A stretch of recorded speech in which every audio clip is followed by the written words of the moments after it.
Assalamualaikum semua penonton. Hari ini saya nak kongsikan satu kisah yang cukup menyayat hati. Satu tragedi di Plaza Tol Bukit Kajang di mana kemalangan melibatkan 4 buah kenderaan telah meragut nyawa seorang bayi kembar dan 8 orang lagi cedera. Apa yang lebih menyentuh hati perasaan bayi yang meninggal dunia itu adalah hasil penantian ibu bapa yang sudah 14 tahun berkahwin dan 10 tahun menunggu kelahiran anak. Bayangkan penantian penuh doa, harapan dan air mata akhirnya bertukar menjadi sebuah tragedi yang tak disangka. Kejadian berlaku ketika 4 buah kenderaan bertembung di kawasan Plaza Tol Bukit Kajang. Menurut laporan awal, kemalangan dipercayai berpunca daripada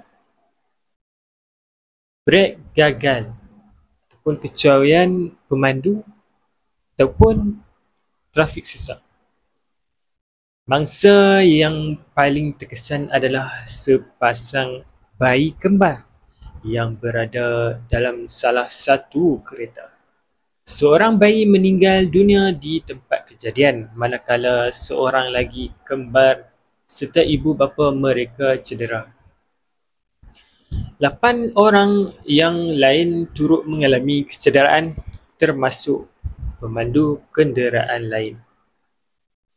Situasi di lokasi ketika itu penuh panik, penuh tangisan dan cukup memilukan. Kisah ini menjadi lebih pilu apabila kita tahu bahawa pasangan suami isteri ini sudah lama mendambakan cahaya mata. 14 tahun mendirikan rumah tangga. Mereka berusaha pelbagai cara, berdoa siang malam, menunggu dengan penuh sabar. Akhirnya, doa mereka dimakbulkan.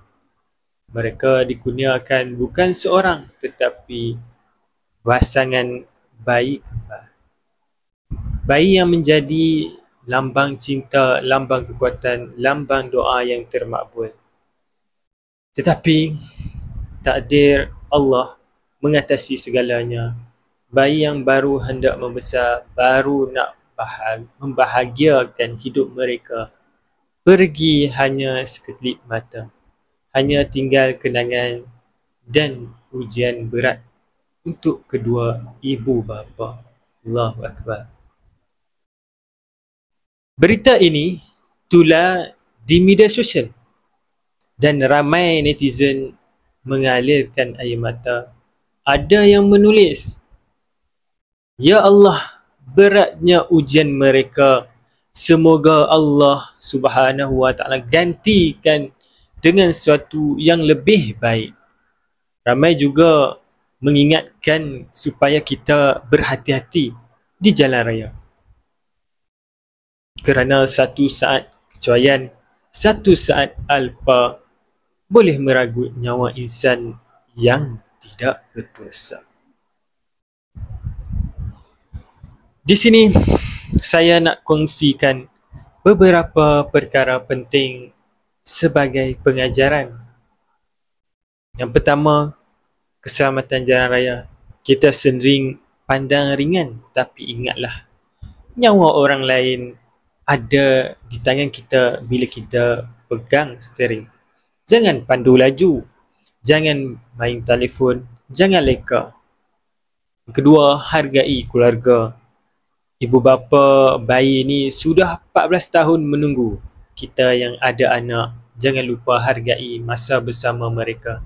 Peluk mereka, peluk anak-anak, cium mereka, doakan mereka setiap hari. Yang ketiga, redha dan sabar. Kehilangan anak adalah ujian paling berat untuk seorang ibu bapa. Tapi Allah Subhanahu Wa Taala janji, anak-anak yang pergi kecil akan menjadi syafaat akan menanti ibu bapanya di syurga. Yang keempat, jangan tunggu lama untuk berubah. Ramai hanya insaf bila lihat tragedi, sedangkan kita patut jadikan setiap kisah sebegini sebagai cermin untuk diri kita. Jadi, marilah kita sama-sama sedekahkan Al-Fatihah.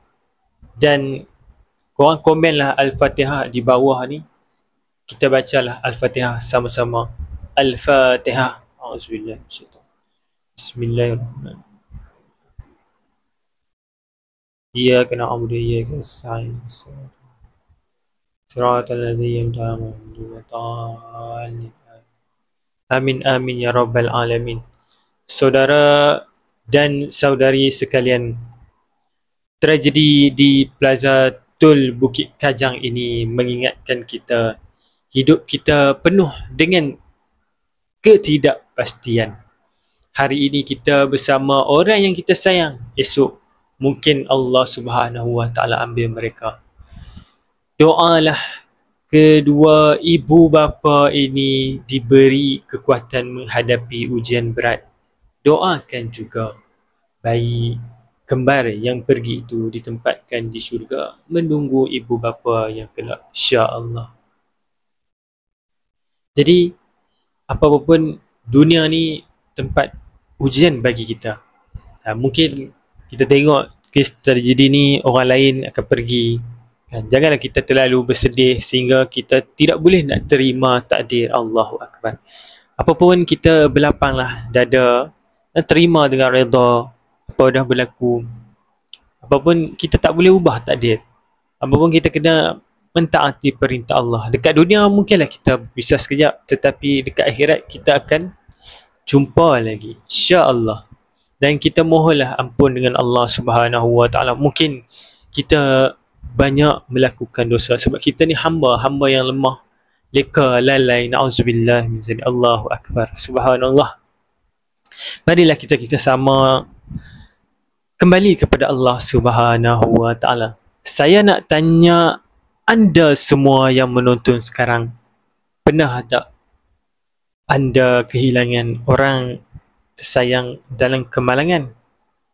Apa yang anda rasa waktu itu? Kongsi di ruangan komen supaya kita sama-sama boleh ambil iktibar. Dan jangan lupa sebarkan video ini supaya lebih ramai insaf dan berhati-hati di jalan raya. Tekan like, subscribe lah channel ni dan share video ni. Bukan kerana views, tapi supaya lebih ramai dapat pengajaran daripada kisah ini. Terima kasih kerana menonton. Assalamualaikum warahmatullahi wabarakatuh.